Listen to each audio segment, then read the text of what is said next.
মশারি গুছিয়ে রাখার সুন্দর একটা কৌশল। এই টেকনিকটা শিখে রাখুন। এই টেকনিকটা শিখে আপনি যদি এভাবে মশারিটা সুন্দর করে গুছিয়ে রাখতে পারেন, তাহলে আপনার ঘরটিও দেখতে অনেক সুন্দর লাগে। এই আপুটা দেখিয়ে দিল খুব সহজে কিভাবে মশারি গুছিয়ে রাখ। আজকে দেখবো আল্লাহর নামটি কে কে ভালোবাসো। যারা আল্লাহর সুন্দর নামটি ভালোবাসো তারা চ্যানেলটি লাইক দিয়ে সাবস্ক্রাইব করে দিও। আর যারা শয়তানকে ভালোবাসো কোনো কিছু করার দরকার নেই।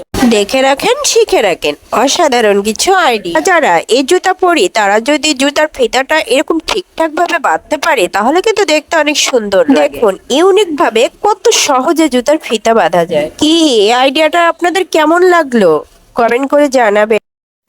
ছোটবেলায় সাইকেল আঁকাতে আমরা কত না চেষ্টা করছি, তাই না? তো বালু দিয়ে সাইকেল আঁকানো কত সোজা। দেখেন এই ভাইটা কিন্তু একে আমাদেরকে দেখিয়ে দিচ্ছে। দেখুন কয়েক সেকেন্ডের মধ্যে এই ভাইটা কত সুন্দর করে সাইকেল আঁকলো। ভিডিওটা চাইলে কিন্তু আপনি সেভ করে রাখতে পারেন। আপনার ছোট্ট সোনামণিদের এভাবে এঁকে দেখাতে পারেন। ভিডিওটা দেখেন, তাহলে শিখতে পারবেন কিভাবে ছাতার ছবি আর্ট করতে হয়।